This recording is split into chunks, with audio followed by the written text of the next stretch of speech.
கர்த்தருடைய பரிசுத்த நாமத்திற்கு மகிமை உண்டாவதாக.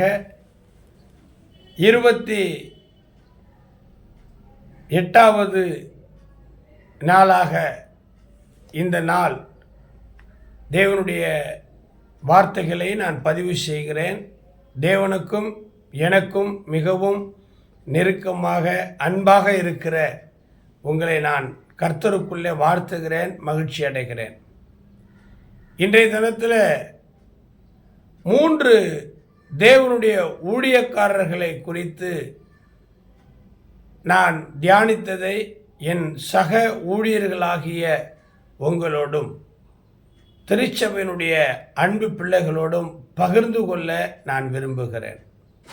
கர்த்தர் எனக்காக யாவையும் செய்து முடிப்பார். இப்படியெல்லாம் இருக்க முடியுமா என்று சொல்லத்தக்க அளவுக்கு வேதத்தில் வாழ்ந்த பரிசுத்தவான்களை நாம் பார்க்கிறோம். இவர்களெல்லாம் விசுவாசத்தில் தேவனுக்காக எவ்வளவு உண்மையாய், உத்தமமாய், வைராக்கியமாய் அந்த காலகட்டத்தில் கர்த்தருக்காக வாழ்ந்திருக்கிறார்கள் என்று பார்க்கும் பொழுது நம்மெல்லாம் எம்மாத்திரம். அடிக்கிற காற்றுல அம்மியே பறக்குது அப்படின்னு கிராமத்தில் பழமொழி சொல்லுவாங்க. அப்படிப்பட்ட பயங்கரமான கொடூரமான சம்பவங்கள்லாம் நடந்தேறுகிற உலகத்தில் இந்த 3 பேரும் உறுதியாய், உண்மையாய், வைராக்கியமாய் தேவனுக்காக நின்று சரித்திரத்தில் இடம்பெற்றிருக்கிறாங்கன்னா இவர்கள் தான் நம்முடைய தலைவர்களும், இவர்கள் தான் நமக்கு வழிகாட்டிகளும், இவர்கள் நம்முடைய ஆலோசனைக்காரர்களாகவும் எடுத்துக்கொள்ள வேண்டும் என்று நான் நம்பி விசுவாசித்து உங்களுக்கும் இதை இந்த காணொளி மூலமாய் பதிவு செய்து சொல்ல விரும்புகிறேன். யார் அவர்கள்? அப்படிப்பட்ட மனிதர்கள் யார்? நிறைய பேர் இருக்கிறாங்க வேதத்தில். நிறைய பரிசுத்தவான்கள் நியாயப்பிரமாண காலத்திலும் சரி, கிருபையின் காலத்திலும் சரி, நிறைய பேர் உதாரண புருஷர்கள் இருக்கிறாங்க. ஆனால் ஒரு 3 பேரை நான் கொஞ்சம் சுருக்கமாய் சொல்லி கடந்து போக விரும்புகிறேன். அவர்கள் யார் என்று சொன்னால் நோவா, தானியேல், யோபு. பேரை கேட்டாலே எப்படி இருக்குது? ஒரு விதமான ஒரு வைப்ரேஷன், ஒரு அதிர்வு இருக்குதுல்ல. யாரோ சொல்கிறாங்க பேரை கேட்டாலே அதிருதில்ல அப்படின்னு. ஆனால் இந்த நோவா, தானியேல், யோபு இவர்களை குறித்து நம்ம வாழ்க்கை முழுவதும் படிக்கணும். அவங்களுடைய சரித்திரத்தை படிக்கணும். ஊழியக்காரர்களும் சரி, விசுவாசிகளும் சரி, மிஷினரிகளும் நம்ம படிக்கணும், தியானிக்கணும். அவர்களைப் போல நாம் வாழணும். அவர்களுடைய அடிச்சுவடுகளை நாம் பின்பற்றணும். உண்மையாகவே நான் இந்த 3 புருஷர்களையும் படித்து பார்த்துட்டு நான் ஆச்சரியப்பட்டேன். ஆண்டவரே, உமக்கு சித்தமானால் நான் ஒரு சாதாரணமான ஒரு ஊழியக்காரன். இந்த மாதிரி என்னுடைய வாழ்க்கை முறை, என்னுடைய ஊழியத்தில் இந்த மாதிரியான தலைவர்களாக மாற்றுவதற்கு உமக்கு சித்தமானால் என்னை அர்ப்பணிக்கிறேன் அப்படின்னு நான் நம்பிக்கையோடு செபிக்கிறேன். உங்ககிட்ட நான் இதை பகிர்ந்து கொள்கிறேன். எசேக்கியேல் 14ஆம் அதிகாரத்தில் 14வது வசனம் வாசித்து பாருங்களேன். நீங்களே ஆச்சரியப்படுவீங்க. நான் கொஞ்ச நேரம் தான் சொல்லி முடிக்க போகிறேன். எசேக்கியேல் 14ஆம் அதிகாரம் 14வது வசனம். அப்பொழுது நோவா, தானியேல், யோபு ஆகிய 3 புருஷரும் அதன் நடுவில் இருந்தாலும் அவர்கள் தங்கள் நீதியினால் தங்கள் ஆத்துமாக்களை மாத்திரம் தப்புவிப்பார்கள் என்று கர்த்தராகிய ஆண்டவர் சொல்லுகிறார். இந்த வார்த்தை எவ்வளவு பெரிய பயமான வார்த்தை தெரியுமா? நோவா, தானியேல், யோபு இவங்களுடைய சரித்திரத்தை முன்னோர்கள் நமக்கு பிரசங்கித்திருக்கிறார்கள். ஆவிக்குரிய தகப்பன்மார்கள், கிறிஸ்துவத்தில் இருக்கக்கூடிய நல்ல வேத ஆராய்ச்சியாளர்கள் இந்த நோவா, தானியேல், யோபு இவர்களுடைய சரித்திரத்தை ஆராய்ச்சி செய்து எழுதின புத்தகங்கள் ஏராளமானது. இப்போ கர்த்தராகிய ஆண்டவர் சொல்றாரு, இந்த 3 பேருடைய நீதி பட்ட பகலை போல இருக்குது. அதனால இவங்களுடைய ஆத்துமாவை மாத்திரம் நான் தப்புவிப்பேன் அப்படின்னு ஒரு சம்பவத்தை இங்கே பதிவு செய்கிறார். உங்கள் நீதி எப்படி இருக்குது? இல்லை, அழுக்கு கந்த. நம்முடைய நீதியெல்லாம் இவர்களோடு கம்பேர் பண்ணால் ஆடிக்கு ஒரு முறை, அமாவாசைக்கு ஒரு முறை சபைக்கு வருகிறவங்க, எப்பயாகிலும் ஜெபிக்கிறவங்க, வேத வாசிக்கிறவங்க, துன்பத்தை கண்டா, துயரத்தை கண்டா பயந்து பின்னிட்டு ஓடி போகிறவங்க, இப்படிப்பட்ட நாமளே ஏன் தெய்வம் அவர் என்னை கைவிட மாட்டார்னு சொல்லி என்னென்னமோ பேசுகிறோமே. இந்த நோவாவை பாருங்க, இந்த தானியேலை பாருங்க, இந்த யோபுடைய வாழ்க்கையை பாருங்க. அவங்கெல்லாம் எப்படி உபத்திரவத்தில், போராட்டத்தில், பிரச்சனையில் நின்னாங்க, ஜெயிச்சாங்க, வாழ்ந்து காட்டினாங்க அப்படிங்கிறதெல்லாம் நம்ம பார்க்கணும். பாருங்க, இந்த எசேக்கியேல் 14ஆம் அதிகாரத்தில் 12, 13 வசனத்தை வாசிக்கணும். கர்த்தருடைய வார்த்தை எனக்கு உண்டாகி, அவர், மனுபுத்திரனே, ஒரு தேசம் எனக்கு விரோதமாய் துரோகம் பண்ணிக்கொண்டே இருந்தது. பாவம் செய்தால் நான் அதற்கு விரோதமாய் என் கையை நீட்டி அதில் அப்பம் என்னும் ஆதரவு கோலை முறித்து அதில் பஞ்சத்தை அனுப்பி மனுஷரையும் மிருகங்களையும் அதில் இராதபடி நாசம் பண்ணுவேன். அப்பொழுது ஆண்டவர் படைத்த உலகம் 40 நாட்கள் இரவும் பகலும் மழை பெய்தது. ஏன்? மனுஷர்களுடைய அக்கிரமம் பூமியில பெருகிச்சு. கலப்படம். மனுஷன் படிக்கிறது எதுக்கு? மனுஷனுக்கு அறிவு பெறுகிறது எதுக்கு? ஆக்கப்பூர்வமான கண்டுபிடிக்கணும். ரைட் சகோதரர்கள் கண்டுபிடித்தாங்க விமானத்தை, இல்ல? ஆனா இன்னைக்கு அந்த விமானத்துல எப்படி குண்டு வைக்கலாம் அப்படின்னு நம்ம ஆள் கண்டுபிடிக்கலாம். உணவு தானியங்கள் மனுஷ உயிர் வாழ கண்டுபிடிக்கப்பட்ட ஒரு பதார்த்தத்துக்கான உணவு. இன்னைக்கு அந்த உணவுல எப்படி கலப்படம் கலக்கலாம் அப்படின்னு மனுஷன் கண்டுபிடிக்கிறான். மருந்து மாத்திரை நோயாளிகள் சாப்பிட்டா அது சுகமாகி அவன் உயிர் வாழணும்னு சொல்லி அந்த லேபரட்டரி மருந்தை கண்டுபிடிக்கிறான். ஆனால் இன்றைக்கு மனுஷனுடைய மூளை அந்த மருந்தில் கலப்படம். எதில் இன்னைக்கு கலப்படம் இல்லை? இவனுடைய மூளையை பாருங்க. இப்படி இருக்கும்போது படைத்த தேவனுக்கு கோபம் வருமா வராதா? ஒரு தேசம் கர்த்தருக்கு விரோதமாய் தொடர்ந்து பாவம் பண்ணிக்கொண்டே இருந்தது, துரோகம் பண்ணிக்கொண்டே இருந்தது. பிரியமான ஊழியர்களே, விசுவாசிகளே, நான் உங்களை குறித்து சொல்லலை.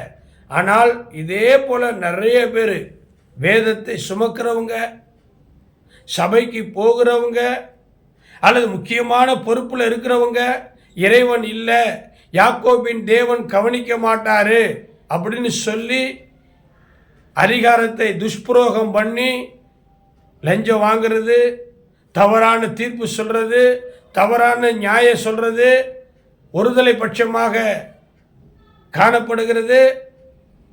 ரொம்ப ஜாக்கிரதையா இருக்கணும். தேவனுடைய கோபம் நினிவே பட்டணத்தின் மேலே இறங்கினது. நல்ல காலம், சின்ன பிள்ளைங்க, பெரியவங்க, வாலிபங்க, வயசானவங்க, ஆண்கள், பெண்கள், ராஜாக்கள், ஏன் மிருக ஜீவன்கள் கூட அசை போடாம ரெட்டுடுத்தி உபவாசம் இருந்ததுனால அந்த நினிவே பட்டணம் கவிழ்க்கப்பட்டு போகாம வலது கைக்கு இடது கைக்கு வித்தியாசம் தெரியாத லட்சோப லட்ச மக்கள் அழியக்கூடாதுன்னு சொல்லி அழிப்பேன்னு வாக்கு கொடுத்த தேவனாய் கர்த்தர் மனம் இறங்கினார். தன் பாவத்தை அறிக்கையிட்டு விட்டு விடுகிறவர்கள் தான் இரக்கம் படுவாங்க. துணிகரமாய், இன்னைக்கு நிறைய பேர் துணிகரமாய் பொய் தீர்க்க தரிசனம், கள்ள போதகம்,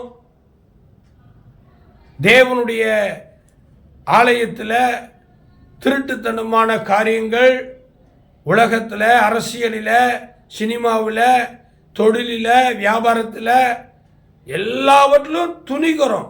கடவுள் இல்லையா? கடவுள் பார்க்க மாட்டாரா நம்மளை? வாய்க்கு வந்தபடி சகட்டு மேனிக்கு ஏதோ செஞ்சிட்டா விட்டுருவாங்களா? நீ திருடிட்டா போலீஸ் விட்டுருமா? நீ கொள்ளையடிச்சா போலீஸ் விட்டுருமா? ஒருத்தனை கொலை பண்ணிட்டு ஊருக்குள்ளே போய் ஒளிஞ்சுக்கிட்டு, கிராமத்தில் போய் ஒளிஞ்சுக்கிட்டு, எந்த நாட்டிலேயாகிலும் போயிட்டு நீ விட்டுட்டாக்க, கொலை பண்ணிட்டு ஓடி போய் ஒளிஞ்சுக்கிட்டா விட்டுருவாங்களா? காயினை தேவன் விட்டாரா? ஆபேலுடைய ரத்தம் பேசுனதே, காயின் ஆண்டவரை விட்டுட்டாரா? போலீஸ், டிடெக்டிவ் ஏஜென்சி, ரா பிரிவு, உளவு பிரிவு, எந்த நாட்டில் போய் மறைந்திருந்தாலும் சட்டத்துக்கு முன்னாடி போலீஸ் அதிகாரிகள் கண்டுபிடிச்சு கொண்டு வந்து நிறுத்துவாங்க. பல நாள் திருடன் ஒரு நாள் அகப்படுவான். மனம் திரும்ப வேண்டியது அவசியம். நினிவே பட்டணம் பாவம் செய்தது உண்மைதான். யோனாவின் மூலமாய் நினிவே பட்டணத்துக்கு தேவனாய் கர்த்தர் எச்சரிக்கை கொடுத்தார். ராஜா முதல் ஆடு மாடுகள் வரை அசை போடாமல் தங்கள் பாவத்துக்காக பிராயச்சித்தம் பண்ணினார்கள், பாவ நிவாரணத்தை தேடினார்கள். இறைவன் அந்த தேசத்தை அழிக்காதபடிக்கு மனம் இறங்கினார். இங்க பாருங்க, எசேக்கியேல் 14ஆம் அதிகாரம் 13வது வசனத்தை பாருங்க. ஒரு தேசம் யோவேலை கொண்டு சொன்னார், தேசமே பயப்படாதே, மகிழ்ந்து களிகூறு, கர்த்தர் பெரிய காரியத்தை செய்வார்னு. தேசத்தில் பெரிய காரியங்கள் செய்ய வேண்டும், தேசம் ஆசீர்வதிக்கப்பட வேண்டும், தேசத்தில் எழுப்புதல் வர வேண்டும், உங்க ஊழியத்தில் எழுப்புதல் வர வேண்டும். சும்மா கொள்ளையடிச்சு, இன்னொரு சபையை கொள்ளையடிச்சு, இன்னொரு சபைக்கு போகிற ஆத்துமாக்களை திருடி கொண்டு வந்து உங்களுடைய சபையில் வச்சுக்கிட்டு, சின்ன சின்ன சபைக்கு போகிற விசுவாசிகளுடைய காணிக்கையை நீங்கள் ஒரு குறி சொல்றது மாதிரி தீர்க்க தரிசனம் சொல்லி வஞ்சித்து ஏமாற்றி பிடுங்கி நீங்க ஆதாயங்களை அனுபவிக்கிறத ஆண்டவர் பொறுத்து கொண்டிருக்க மாட்டார். அப்பம் என்கிற ஆதரவு கோலை முற்றிலுமாய் முறிப்பார். பயம் வேண்டாம். பலிபீடத்தில் நிற்கிற போது உங்களுக்கு பயம் வேண்டாம். உங்களுடைய மனைவி, உங்களுடைய தாய் தகப்பன், உங்களுடைய பிள்ளைங்க, உங்களுடைய வாழ்க்கையை நினைச்சு பார்க்க மாட்டீங்க. தொடர்ந்து தப்பு தப்பு தப்பு.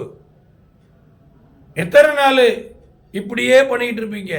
நீங்க மனம் திரும்பினவங்க, பாவ மன்னிப்புக்கிற ஞானஸ்தானம் எடுத்தவங்க, அச்சாரமாய் முத்திரையாய் அபிஷேகத்தினுடைய வல்லமையை நீங்க நெற்றியில தரித்து அப்பா பிதாவே என்று அழைக்கக்கூடிய புத்திர சுவிகாரத்தை பெற்றிருக்கிறவங்க, ஒரு திருச்சபையினுடைய சொத்தை அபகரிக்கலாமா? கோர்ட்டு கேஸு பலிபீடத்தில் நிற்கக்கூடிய பரிசுத்தமான ஊழியக்காரர்கள் இன்னைக்கு அந்த சேரிட்டி, அந்த மிஷன் பணத்தை கொள்ளையடிச்சு காரு, பங்களா, வீடு, இதுக்காகவா கர்த்தருடைய பலிபீடத்தில் நம்மளை நிற்க அழைத்தார்? யோசிச்சு பார்க்கணுங்க. யாரோ ஒருத்தர் வெளிநாட்டிலேருந்து பணம் அனுப்புகிறாரு, சரி. உங்களுடைய மிஷன் உங்களுக்கு சர்ச்சை கொடுக்குது, ஊழியம் கொடுக்குது, அதில் வருகிற பணம் சரி, அதுக்காக திருடணுமா? பிரியமானவர்களே, பேப்பரில் பார்க்குறோம் பாருங்க, உல்லாசமாய் இருப்பதற்காக இரவில் திருடின மனிதன் கைது. நீ உல்லாசமாக இருக்கிறதுனால உழைத்து சம்பாதித்தவனுடைய வீட்டில் போயிட்டு பணத்தை, நகையை திருடினா காவல்துறை விட்டுருமா? நீதிமன்றம் விட்டுருமா? இறைவன் தான் விட்டு விடுவாரா? ஒரு தேசம். பயமா இல்லை உங்களுக்கு? பேசுறதுக்கே எனக்கு நெஞ்சு வலிக்குது. இந்த வசனங்களை எல்லாம் பாருங்க. நீ யாரா இருக்கட்டும், எந்த ஜாதி, எந்த மனம், எந்த மதம், எந்த மொழி பேசுறவங்க யாராக இருந்தாலும் சரி, வடநாட்டுக்காரனா இருந்தானே, தென்காட்டுக்காரனா இருந்தானே, உள்ளூர்காரனா இருந்தானே, வெளியூர்காரனமா இருந்தானே, சட்டமே தன் கடமையை செய்யும் பொழுது உலகத்தை உண்டாக்கின தேவன் தன்னுடைய கடமையை செய்ய மாட்டாரா? விசாரிக்க மாட்டாரா? உன்னை தேடி வந்து நியாயம் தீர்க்க மாட்டாரா? அப்பம் என்கிற ஆதரவு கோலை முற்றிலும் முறித்தேன்.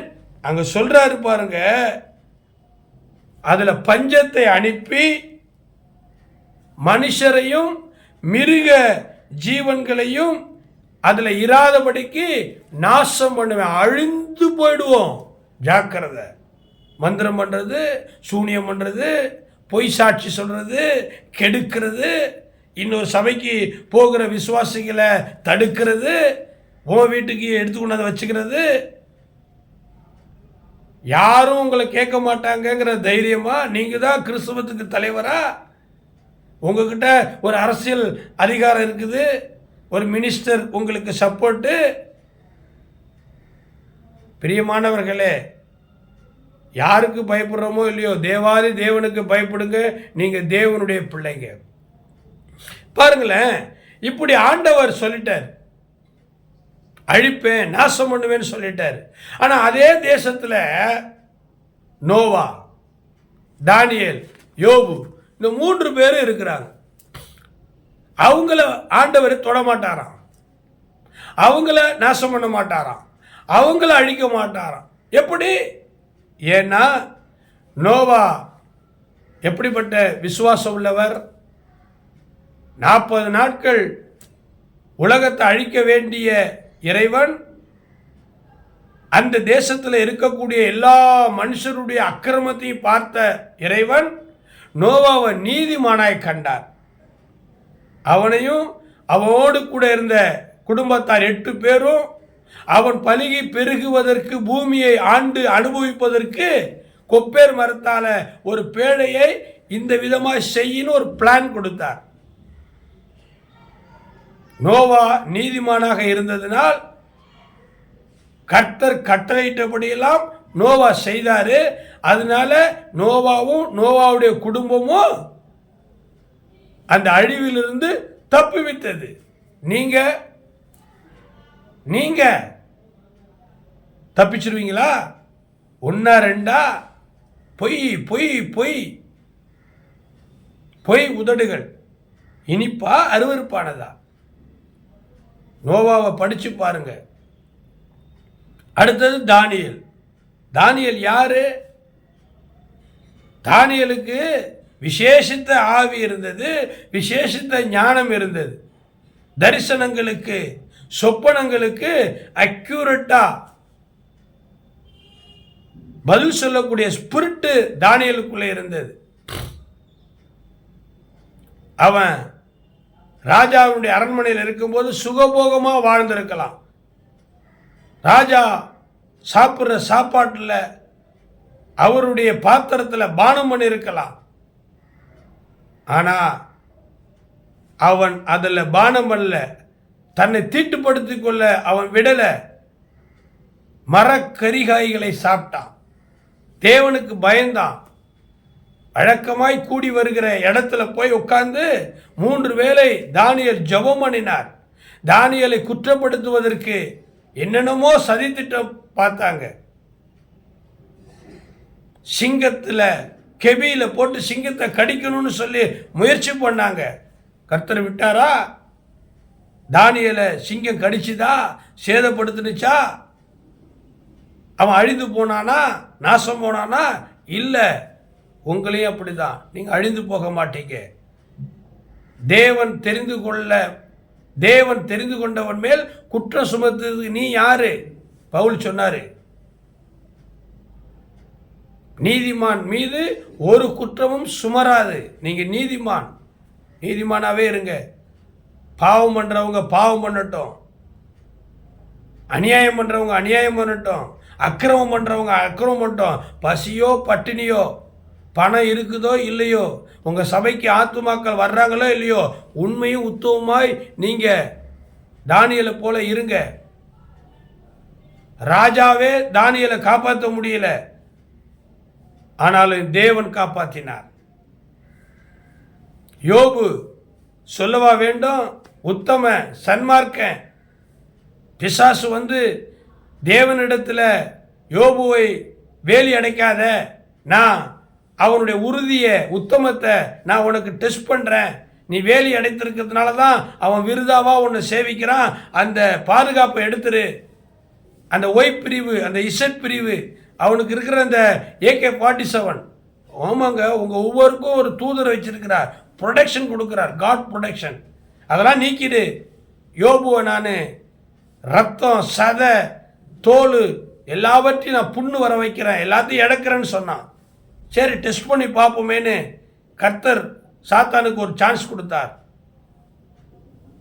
பிள்ளைங்களாம் செத்துட்டாங்க, வீடு போச்சு, வாசல் போச்சு, மிருக ஜீவன்கள் போச்சு, எல்லாம் போச்சு. மனைவியும் யோபுவின் மீது காழ்ப்புணர்ச்சி கொண்டு ஜீவனை விடு, தேவனை தூஷி, செத்துப்போ ஒரு வார்த்தை சொன்னாங்களாம்.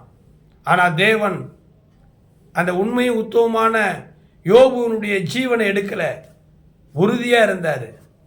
போடி பைத்தியக்காரி பேசுறது போல பேசுறிய, நன்மை பெற்ற நாம் தேவனுடைய கரத்திலிருந்து தீமையை பெற வேண்டாமோ? கான்ஃபிடன்ட், உறுதி. இன்னைக்கு நீங்களா இருந்தா, இயேசுவே உனக்கு கண் இருக்குதா காது இருக்குதான்னு தூக்கி எறிவீங்க. பைபிளை தூக்கி எறிகிறீங்க, சபையை தூக்கி எறிகிறீங்க, பாஸ்டரை தூக்கி எறிகிறீங்க. யோபுனுடைய உத்தமம், வைராக்கியம், உறுதி. அதனால தான் மனுபுத்திரனை பார்த்து தேவனாய் கர்த்தர் பேசும்போது, ஒரு தேசம் எனக்கு விரோதமாய் பாவம் பண்ணி கொண்டே இருந்தது, நான் அதை அழிக்க போகிறேன், நாசம் பண்ண போகிறேன். ஆனால் அந்த தேசத்தில் நோவா, தானியேல், யோபு, இந்த 3 பேர் இருந்தாக்கா நான் அவர்களுடைய ஆத்துமாக்களை தப்புவிப்பேன், நான் அவர்களை ஒன்றும் சேதப்படுத்த மாட்டேன்னார். பிரியமான ஊழியர்களே, மிஷினரிகளே, பரிசுத்தவான்களே, திருச்சபை விசுவாசிகளே, நீங்களும் அப்படித்தான். கர்த்தருடைய பார்வையில் விலையேற பெற்றவர்கள். உண்மையாக இருக்கிறீங்க, உத்தமமாக இருக்கிறீங்க. சபை காரியத்தில், துதிக்கிறதுல, ஆராதனையில், உங்களுடைய மிஷன்ஸ், உங்களுடைய தலைமை போதகர், உங்களுடைய தொழில் வியாபாரம், அரசியல் எல்லாத்துலையும் உண்மையாக இருங்க. லஞ்சம் வேண்டாம். அநியாயமாய் வட்டிக்கு விட்டு சம்பாதிக்கிற அந்த பணத்தில் நீங்கள் கறி மீன் முட்டை வாங்கி சாப்பிடவும் வேண்டாம். கர்த்தருடைய காணிக்கை பெட்டியில் கொண்டு வந்து 1000 லட்சமாக காணிக்கையும் தசமமும் கொடுக்கவும் வேண்டாம். தேவன் அதில் விருப்பப்பட மாட்டார். உழைச்சி கஷ்டப்பட்டு சம்பாதிச்சு 10 ரூபா காணிக்கை கொடுங்க, அது ரொம்ப பெருமையாக இருக்கு ஆண்டவர்கிட்ட. ஆண்டவர் சொன்னார், காணிக்கை கொண்டு வர்ற முதல்ல உன் சகோதரனிடத்தில் போயிட்டு ஒப்புரவாகு, அதுக்கு பிற்பாடு பலிபீடத்தில் உன்னுடைய காணிக்கையை கொண்டு வந்து படை, நான் எடுத்துக்கிறேன். 2 கை நிறைய அள்ளி அள்ளி சாப்பிட்றதை விட ஒரு கைப்பிடி நிறைய அமைச்சலோடு இருப்பது நல்லதான். நல்ல காய் கறி சாப்பிடு, மீன் முட்டை சாப்பிட்டாதான் உடம்பு இல்லை ஆண்டவர் சொல்றார். பிரியமானவர்களே, ஆண்டவருடைய பார்வைக்கு வெளியரங்கமும் நிர்வாணமுமாய் இருக்கிறது. ரொம்ப ஜாக்கிரதையாக இருக்கணும். அரசன் அன்று கொள்ளுவான், தெய்வன் என்று கொள்ளும். யாக்கோபின் தேவன் கவனிக்க மாட்டாரு, சர்வ வல்லமுள்ள தேவன் பார்க்க மாட்டாருன்னு ஆடாத ஆட்டமெல்லாம் ஆடினா அது யாராக இருந்த ஊழியக்காரனாலும், மிஷினரியாக இருந்தாலும், பிஷப்பாக இருந்தாலும், ரெவரண்டாக இருந்தாலும், பாஸ்டராக இருந்தாலும், தீர்க்கதரிசியாக இருந்தாலும், மேய்ப்பனாக இருந்தாலும், போதகனாக இருந்தாலும், நீங்களாக இருந்தாலும், நானாக இருந்தாலும், தேவனுடைய நியாய தீர்ப்பில் நம்ம தப்புவிக்கவே முடியாது. பாருங்க எவ்வளவு சம்பவிக்குது பாருங்க. ஏன்? நீதிமானை ஆண்டவர் ஒருபோதும் விட மாட்டார். நம்ம நீதிமானாக இருப்போங்க. நீங்கள் நோவாவா, தானியலா, யோபுவா இருங்க. பாஸ்டர் அப்படியெல்லாம் இருந்தால் நம்மளை மொட்டை அடிச்சிருவாங்க, நம்மளை கோழன்னு சொல்லுவாங்க, நம்மளை உயிரோடு விழுங்கிடுவாங்க. பரவாயில்லைங்க, பரவாயில்ல. கர்த்தர் பார்த்துக்கொள்வார், கர்த்தர் பார்த்துக்கொள்வார். அவர் உங்களுக்காக யாவையும் செய்து முடிப்பார். பிரியமானவர்களே, இந்த காணொளி பதிவில் நான் உங்களை நோவாவாக, தானியலாக, யோபுவாக வரலாற்றில், பரிசுத்தத்தில், ராஜ்யத்தில் இடம்பெற்றிருக்கிற ஒரு நல்ல அன்பு தலைவராக நான் பார்க்கிறேன். என்னுடைய ஆசையை அதுதான். எனக்காகவும் நீங்கள் ஜெபித்துக் கொள்ளுங்க. பிரசங்கிக்கிறவனாகிய நான் ஆகாதவனாய் போகாதபடிக்கு என்னையும் நான் ஒடுக்கிக் கொள்ளதான் விரும்புகிறேன். நான் பார்த்த நோவாவை, என்ன அருமையான ஒரு ஒபீடியன்ட்லி, தாழ்மை. நோவா கர்த்தர் கட்டளையிட்டபடியே செய்தான். ஏதேன் தோட்டத்தில் எத்தனையோ மரங்கள் இருந்தாலும் கொப்பேர் மரத்தினால் மட்டும் நோவா செய்தான். அவன் வாழ்க்கை விருத்தி அடைந்தது. உங்களுக்கு அறிவு இருக்கலாம், உங்களுக்கு இன்ஃப்ளூயன்ஸ் இருக்கலாம், உங்ககிட்ட எல்லாம் இருக்கலாம். அதனால் நீங்கள் இஷ்டத்துக்கு வெளிநாட்டிலிருந்து அல்லது வேறொரு இடத்துலேருந்து நீங்கள் தேவனுடைய ஆலயத்துக்கு கொண்டு வந்து தேவன் விரும்பாததை செய்யாதீங்க. நீங்கள் கஷ்டப்பட்டு சம்பாதிச்ச ஆத்துமா சபை நிரம்பி இருக்கணும் என்பதற்காக, உங்களுடைய காரியங்கள் வெளியில் இருக்கணும் என்பதற்காக அல்ல. அப்படி செய்ய கர்த்தர் உங்களை ஆசீர்வதிப்பார். மீண்டும் இன்னொரு நாள் இன்னொரு செய்தியோடு இந்த காணொளி மூலமாய் உங்களை நான் பார்க்கிறேன். உங்களுக்காக செபிக்கிறேன். கர்த்தர் உங்களை ஆசீர்வதிப்பார். நோவா, தானியேல், யோபு, இந்த 3 புருஷர்களும் அழிக்கப்பட போகிற தேசத்தில் இருக்கும் பொழுது தேவனாய் கர்த்தர் அவர்களுடைய ஆத்துமாக்களை தப்புவித்தார். சரீரம் மண்ணுக்கு போயிடும், ஆத்துமாதான் அழிவற்றது. ஆத்துமா வாழ்வது போல எல்லாவற்றிலும் வாழ்ந்து சுகமாக இருக்க வேண்டும் என்று நமக்கு பைபிள் சொல்லியிருக்கு. அந்த ஆத்துமாவை அரோகசிக்கப்படுவதற்கு நீங்கள் உங்களை விட்டு கொடுக்காதீர்கள். தேவ சமூகத்தில் காத்திருங்கள். God bless you. மீண்டும் சந்திப்போம்.